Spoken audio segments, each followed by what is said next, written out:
everyone. Welcome to our November show of Miracle Conversations. My name is Brittany New, and I'm an entrepreneur living in Barcelona, Spain. I'm here with Dr. Dave Asomaning, who lives in Florida. Dave, why don't you tell us a little bit more about what you do? Thanks so much, Brittany. Good to be with you again. Hard to believe that we've been doing this for 11 months already. Wow, what a journey. It's so exciting. These monthly shows that you've helped to bring into manifestation. So thank you right from the offset about that. And for the chance to just give a quick snapshot about what I do. So I specialize in supporting CEOs, executives, entrepreneurs, and other leaders to develop miracle mindsets. And this whole series of calls we do is all about enriching miracle mindsets for ourselves, the two of us, and then our audience.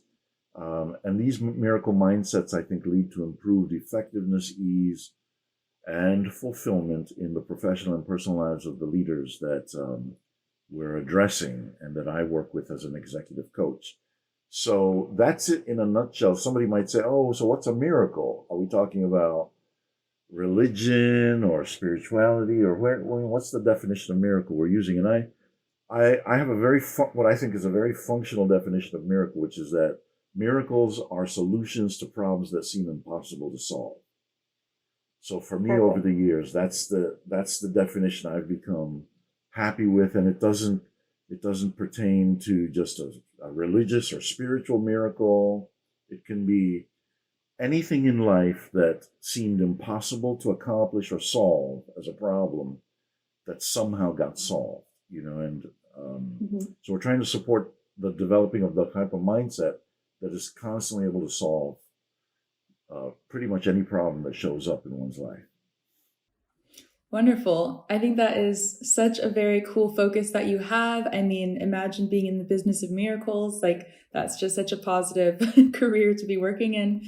Like Dave said, we're not trying to make, we're not trying to defy physics here. These are practical things that just don't seem obvious, don't seem possible, even though they are. So these kind of solutions and this way of thinking. So in this series, we talk about a different excerpt from A Course in Miracles, which is all about this topic as well. And today we are going to be pulling an excerpt from the Course in Miracles. And I'm just going to go ahead and read off what the lesson is today. I'm just going to read the main headline of the lesson, and then Dave can tell us a little bit more about it. So today we're focusing on lesson 50 from A Course in Miracles, which says, I am sustained by the love of God. So it goes on to talk about what that means, what that looks like, and some things that we should be careful not to do because we don't need to, because we are sustained by the love of God. So Dave, why don't you kind of give us an overview of what this lesson means to you and why it's one of your favorites? Super. Thank you for that layup, Brittany. Excellent. So just reading in this lesson a little bit, skimming along here, and I know we usually have in the show notes what the lesson is to remind people so you can go back and read it. You can also find it at acim.org. There's a place for you to plug in the lesson number, which is 50, or any other lesson for that matter, and you can read it or listen to an audio replay of it.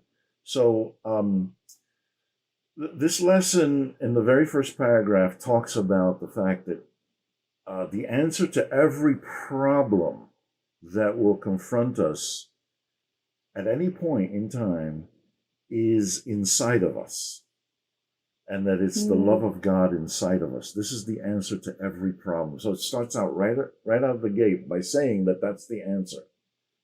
And then it contrasts that answer with where, as human beings, we put our energy and our faith and our trust, which is in things that are outside of ourselves, in the space-time energy matter continuum, and the things that we see in our field of perception, or in the matrix, as we've talked about before, in the simulation, in the illusion, right? So it has this list of things: pills, money, protective clothing, influence, prestige, being liked, knowing the right people, and an endless list of forms of nothingness that we endow with magical powers and want to then make as powers that can save us or help us solve our problems, really at the most fundamental level.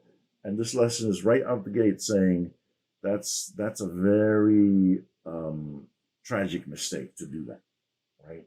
It goes on a little bit later. I'll pause in just a second, check to see if you have any comments or questions from your perspective, Brittany. But I just want to add this one more thing here. So it says all these things that I listed out, the influence, prestige, all the things that are out there in the matrix, the illusion, the simulation, says all these things are replacements for the love of God inside of us.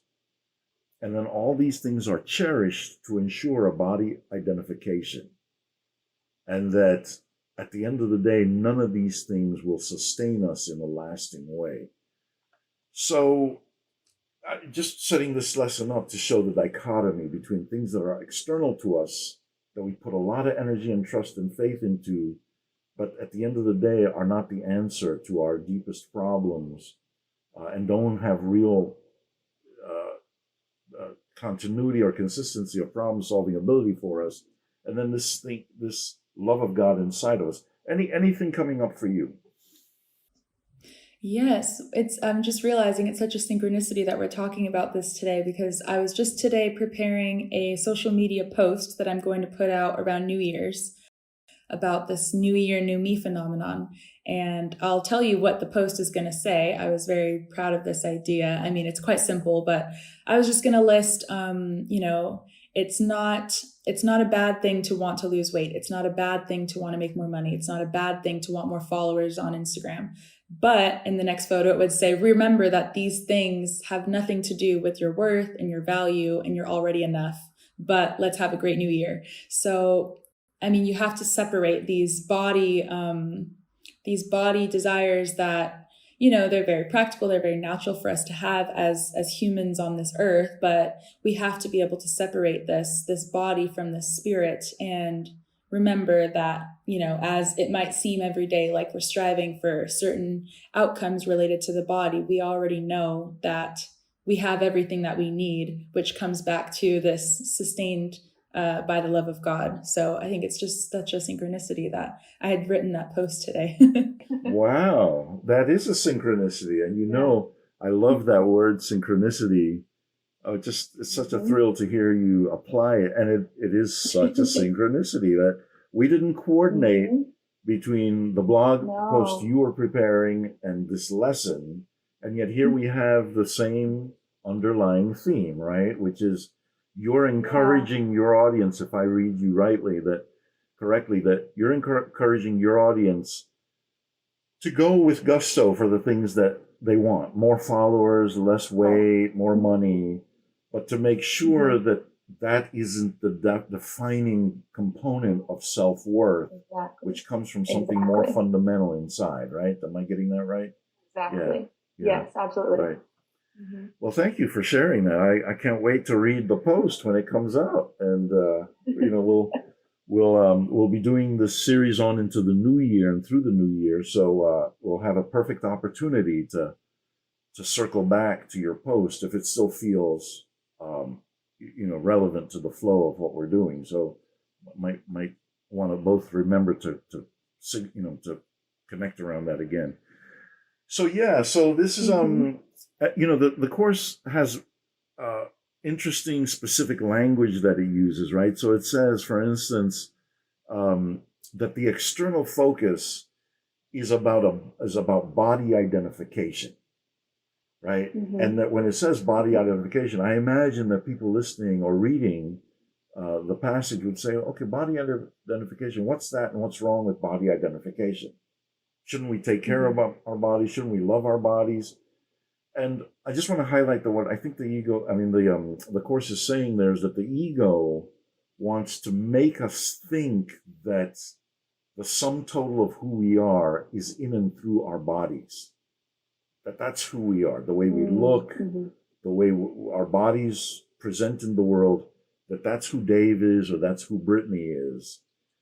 And that's a mistake, right? To fall into the trap of aligning with the body and then all the things that the body sees and obsesses about out there. Because who we really are, to the point of your blog article as well, who we really are is spirit. And that by definition, spirit isn't limited. It doesn't have the same limitations that a body does of space, time, energy, matter, and all of that. So that's really where our true limitlessness comes from, is by identifying with the spirit rather than being body identified. So hopefully that, you could write books about this, but again, we're not down on the body. We don't want to hate the body. We want to take care of it. We want to love it. We want to be invested in health and wellness, eat right, sleep, exercise. But we don't want to stop at the idea that the body and, sort of its seemingly palpable quality is all that we are. We are so much more than that. Any reactions on your end?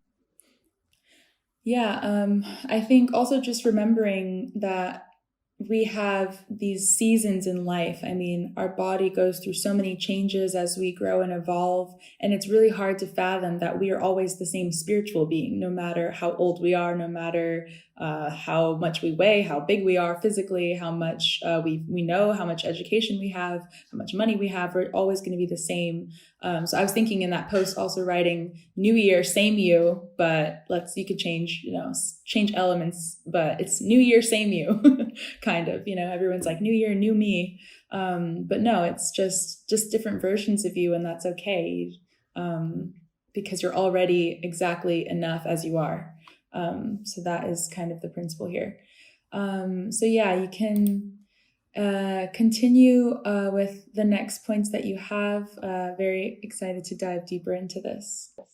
Yeah, and by the way, I love what you just said, because the eternal, enduring part of us that never changes because it's already perfect and has maximum worth is the spirit in each of us, right? Exactly. And again, a metaphor, it's not perfect, but it can do the job, I think, is that the sun, even though it's 93 million miles away, is so blazingly, powerfully bright and full of energy that even though the seasons change on the earth, that's like the body identification part of it, the sun itself is consistent.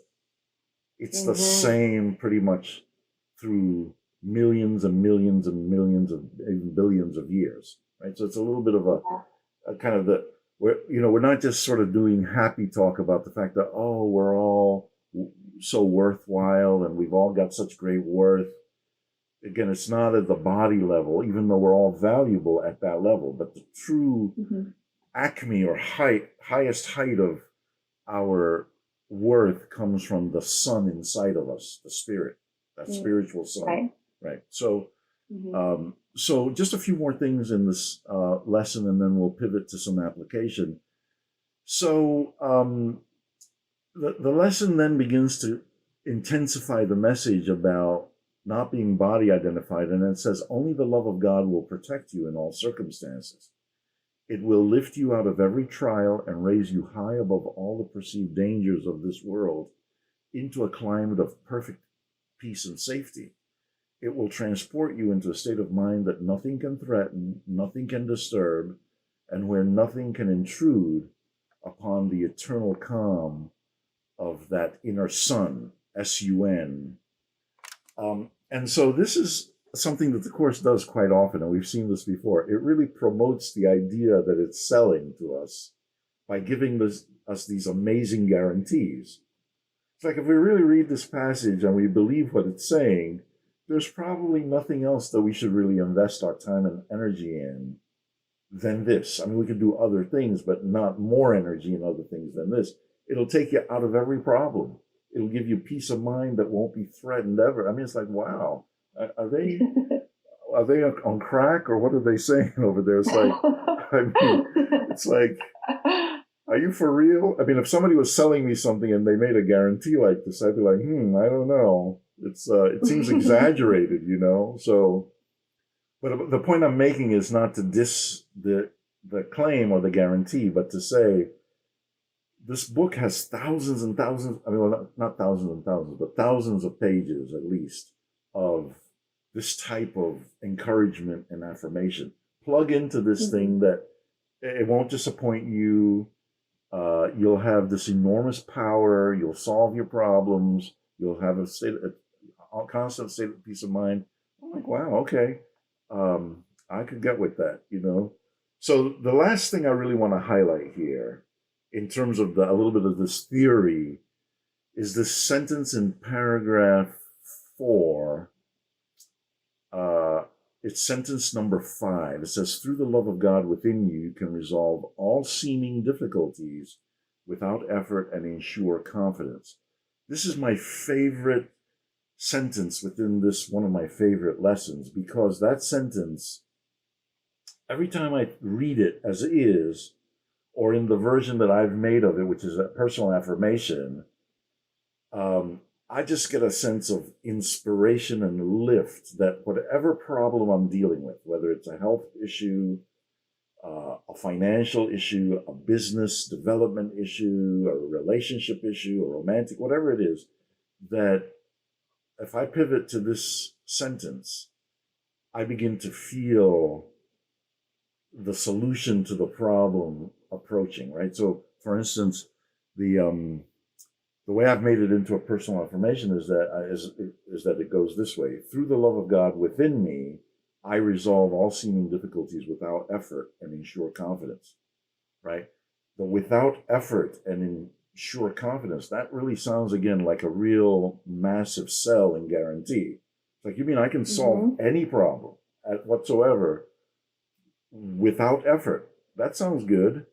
And then ensure confidence. I mean, I can be really confident that I'll solve the problem. I'm like, wow, why wouldn't I turn to this love of God within me to do that all the time with everything, right? So it's a reminder to me not to go getting too involved in an external hustle without having primed the pump in this inward way first.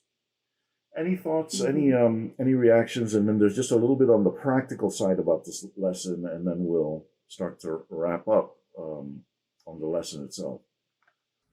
Well, no, my only thought is that I agree with you. That's a very empowering line, and I'm really glad that I have I've learned about it today. I'm going to form that into a personal affirmation as well, because what really gets to me is without effort and ensure confidence, because I'm the type of person that does not like to get rid of control. I really like to kind of try to solve all my problems at the snap of a finger. I just really feel, overly self-empowered sometimes to my detriment. And I need to remind myself that it does not have to be hard to solve every problem, and it doesn't have to lead to so much confusion. It is possible to kind of adopt the stillness and the surrender of the love of God in order to then solve problems with better ease. And I wonder how many better ways I could have solved my problems had I done that. So I will try to it says right after that, remind yourself of this often. Tell yourself this often today. Yeah. So get it tattooed on my forehead now. Well, that's exactly what we're doing symbolically this year. By starting the year, even though this is November and we'll be doing the theme in December, 2 months before 2022, we're trying to launch into 2022 with this new theme, right? And we do this typically every year. We haven't always been videoing this, but this is the first full year we're videoing, but we're launching into the year, so everybody has it tattooed on their forehead, right? You can solve your problems by tuning into that source of answers within. It's a discipline, it's an exercise, anybody can do it.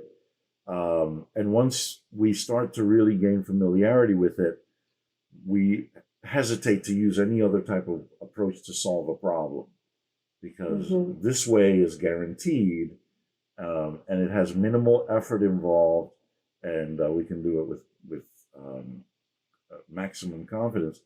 So again, you pivoted us a little bit into this, which is the exercise, right? The instructions are do this often, right? And it says for 10 minutes twice a day. Let this idea sink deep into your consciousness. Repeat it. Think about it. Let related thoughts come to help you recognize its truth. and then allow peace to flow over you like a blanket of protection and surety, right? And then it gets into some religious terminology about the fact that this is actually what the experience of heaven is like, right? That there's this place inside of us where there's nothing that can disturb us. There's nothing that we can't do from this place of power that's worth doing. I mean, the promises are just so complete and so, said with such assurance and such confidence. But the key issue there is the practicing, right? So, and to really go into it. And then what you and I are committing to do through the rest of the year is use this as an anchor lesson to keep drawing, even though we'll do other lessons and other excerpts from the course about love and the power of love, we'll keep coming back to this as an anchor lesson through the year. Okay. Yeah. Great. So, yeah.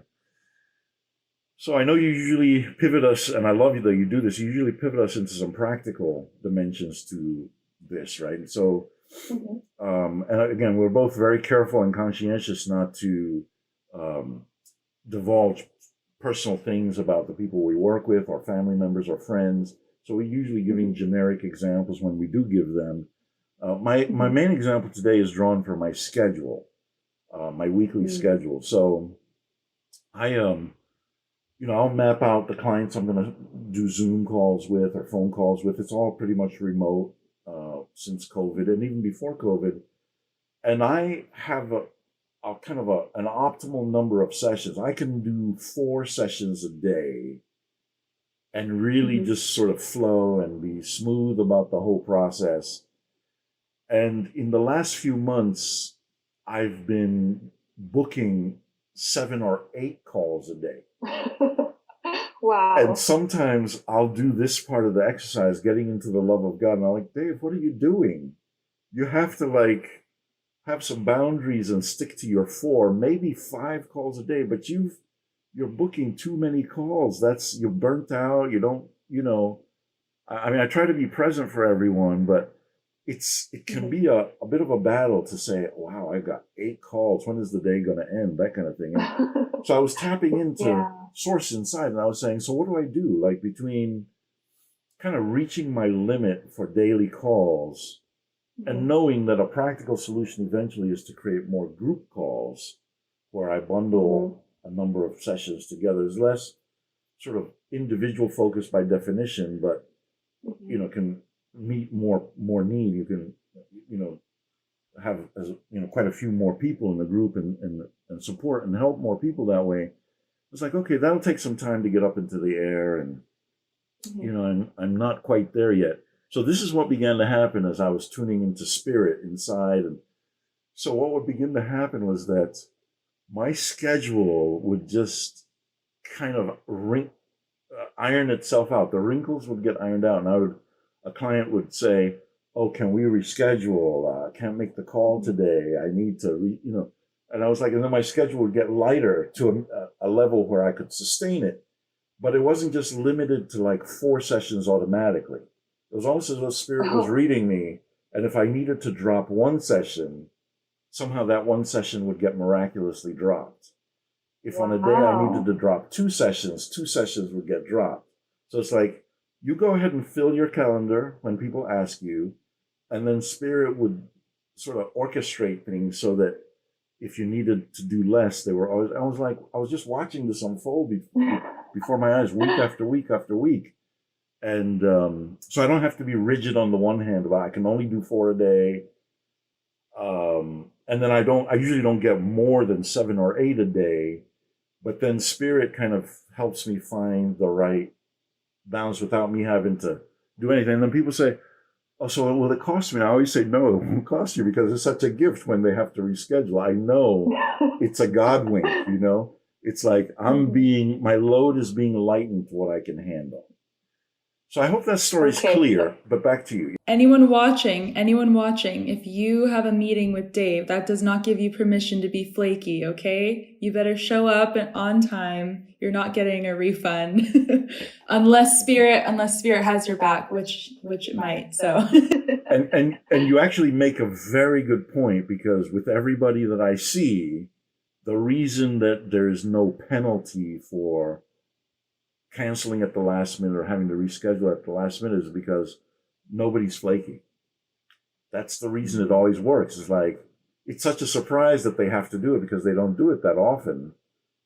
You know what I mean? They're not reckless or careless about the time component. They're very apologetic and this and that. And I'm like, yeah, don't even worry about it. It's a lifesaver that you can't actually do the session, you know, because this whole orchestration of the miracle.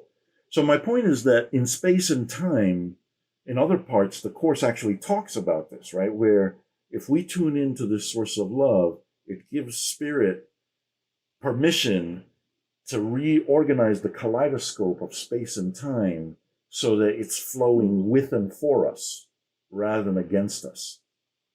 Like, which is the perception, I don't have enough time, or I'm rushing, or I can't make the deadline, or I got too much on my plate, but collaborating with this inner source, the part of how it solves the problem for us is it deletes things, it reorganizes things, you know, without violating anybody's free will. Back to you. Yeah, this is a controversial one. I don't want to manifest this for anyone right now, but have you ever noticed that when you're feeling really, really overworked, you get too sick to actually do what you have to do? That's the body's ultimate response. I mean, I don't believe that spirit makes anyone sick, but sometimes things have to align in order to get you to do what you need to do, which is relax. So don't wait till it gets that far. Just take your day off, you know, just do what you have to do. That's exactly right. The mind, a certain part of the mind, not spirit, spirit's perfect, but the mind can make choices. And there's a healing part of the mind which says, you're overdoing it. We need to start shutting your systems down because you haven't done it consciously. So we'll put you in bed for a few days, or however long, so that you can convalesce so it doesn't get worse. Absolutely. Absolutely. Yeah. Good point. And again, we're not trying to, we want to do all of this more consciously is what we're saying. Yeah. Yes. Yeah. It's preventable. Most of these colds, especially, are preventable. Just take your vitamins and don't overwork yourself to begin with. So yeah, I think this is a really great lesson to make the foundation for our next year's theme. I didn't make that very clear in the beginning for those of you who haven't watched before, but we've been going on with a theme on forgiveness this year, and now we're transitioning into the theme of love for 2022 starting today, which is really exciting. So I'm really glad that we have covered this one today because I feel like it's like a really good not general, but it covers a very broad message of what it means to receive love from spirit. And so I guess we're going to go deeper into all of those different areas throughout the rest of next year. Yeah, thank you so much I had it in my mind at the top of the call to say forgiveness, but I was like, do I want to say forgiveness when we're really moving into a new theme? So where you brought it in was perfect for us, right? And we did stay with forgiveness for a whole year. And we're doing it now with love. And the rationale, again, for taking one simple theme and then sticking with it for a whole year is that it can go really deeply into the essence of who we are and our mindsets as leaders, right? And so then we have a whole year to practice something rather than a million different ideas. We take for a whole year, we take a fairly simple theme and we just keep rehearsing it and rehearsing it and rehearsing it, so that it's embedded in. And I was thinking to myself today, I was like, so what were the bottom line takeaways about forgiveness, for instance? You know, and what will be the bottom line takeaways about love after we've done it for a year? And I'll just say, this is not the be all and end all of it. It's just something I was reflecting on this morning. I said to myself, the bottom line takeaways about forgiveness after having done it for the whole year were that forgiveness is rooted in attack thoughts. Right? Some kind of hostility that we have towards ourselves, towards God, or towards other people. And forgiveness is the releasing of those attack thoughts, which then cause a different simulation to manifest. It actually changes what manifests in our experience of life. It's a softer reality that manifests when we're letting these things go. And that's very different from saying somebody did something wrong to me and I'm going to be a martyr and let them off the hook, even though they did something wrong to me, right? This is really mostly just my inner world of floating resentments and attacking thoughts, and just releasing all of it so I get a better or different or more enhanced miraculous movie. And that's very different from where we are now with this new theme, which is not so much giving up attack thoughts as it is plugging in and connecting with divine source. Now, these are all interrelated, but just to help us stay on track with what the distinctions are, and then hopefully help our audience members too. So thank you this is just my elaborate way of responding to what you said about the fact that we're pivoting No, I to love this that. topic. Yeah. Yes. Thanks, Britt. I love that. Love the love. Yeah, that's great. So back to the practical application of the lesson. Did we cover everything there? We got a little bit off topic with the theme. I let us off topic. No, it's great. I loved it. Yeah, so that I talked about my own schedule, right? And then this mindset, Right.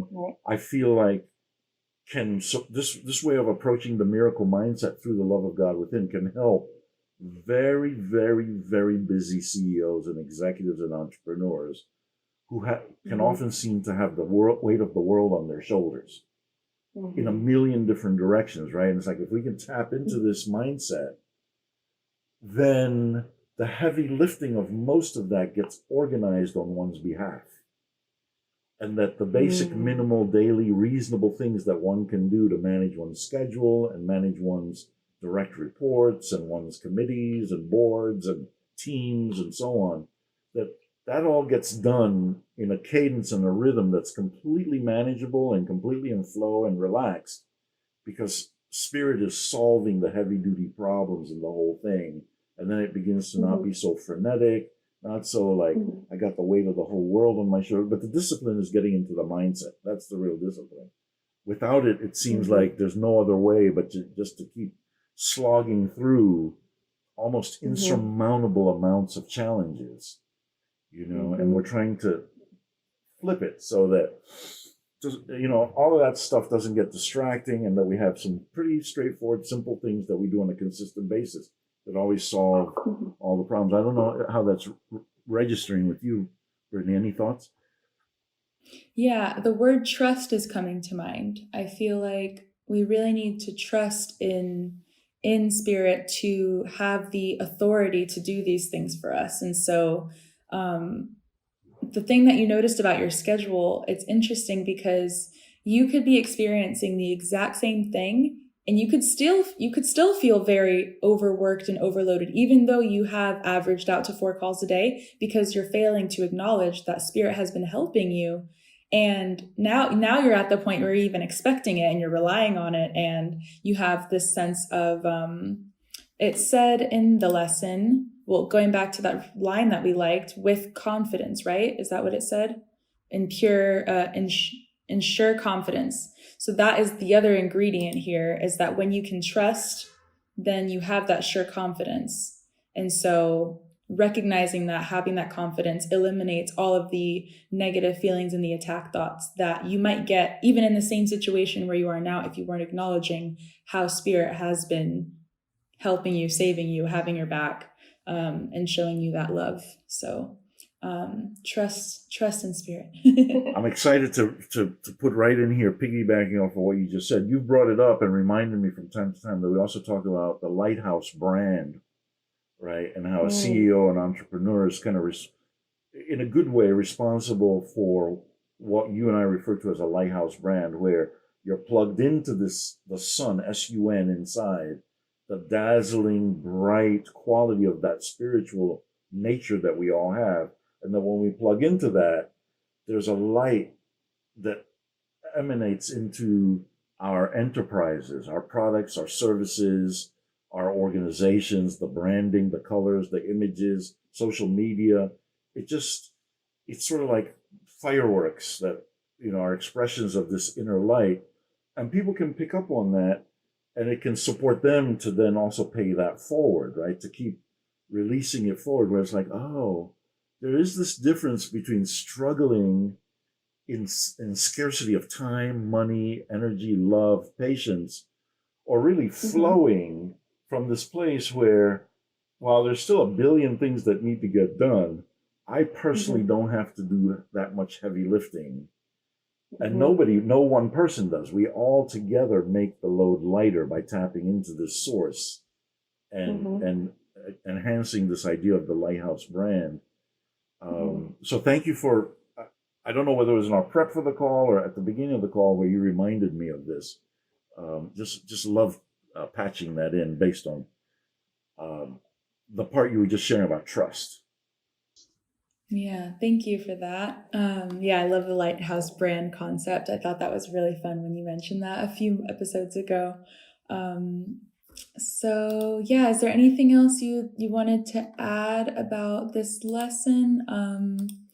I think you covered the application and looking for ways that we're noticing this love in our lives and how spirit is there helping us all the time, even when we're not expecting it. This kind of thing.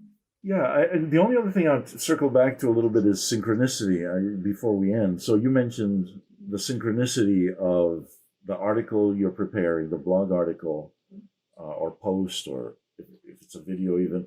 Uh, but in mentioning that, right, uh, the point you're making is that we are also on a theme today that's very much aligned with the theme of your Mm-hmm. what you're preparing. And Mm-hmm. I think part of the reason I love synchronicity so much is because there's a certain way to look at it in which God is making the communication process so much easier.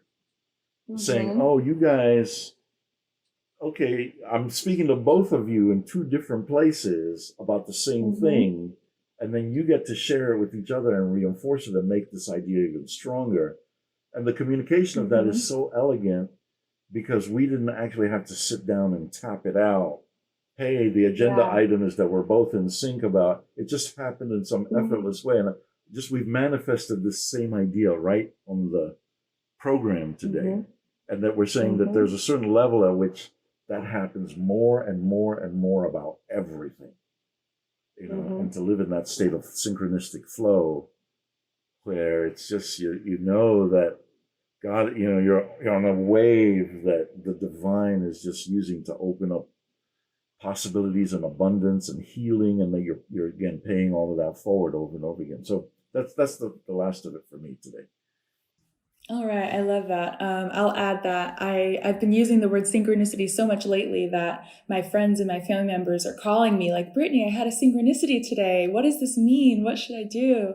I'm just like, it's just God's way of telling you that you're on the right track and everything is in perfect alignment. That's what I keep telling people. So it's just fun. Even coincidences that seem meaningless, where I can, we can draw conclusions about them. My mom was talking to two of her clients at the same time they asked the same question at the same time that no one's ever asked her before in her whole career. And she was like, wow, that's interesting. And I was like, well, that's something you should be looking into, and maybe there's something there. And she was really excited about it. So yeah, synchronicities are fun. Beautiful. I love every aspect of what you just shared with us, between your friends being more alert to it, sharing with you, your mom's synchronicity, because again, it snowballs and it just everything Mm-hmm. becomes more and more synchronistic, in a positive Mm-hmm. way the more we talk Yeah. about these things. So thank you. That's a real gift in this program today. All right. Well, I guess we can close it out there. And if you guys have any synchronicities in your life, just know that it's God shining his light on you and shining his love on you, and be looking out for that. So we will see you in the next episode, the final episode of 2021 in December. And we look forward to seeing you there. Yes, we do. Thank you so much, Brittany, for this call. It was a delight to be with you today, and greetings and Likewise. to all of our listeners. Thank you all.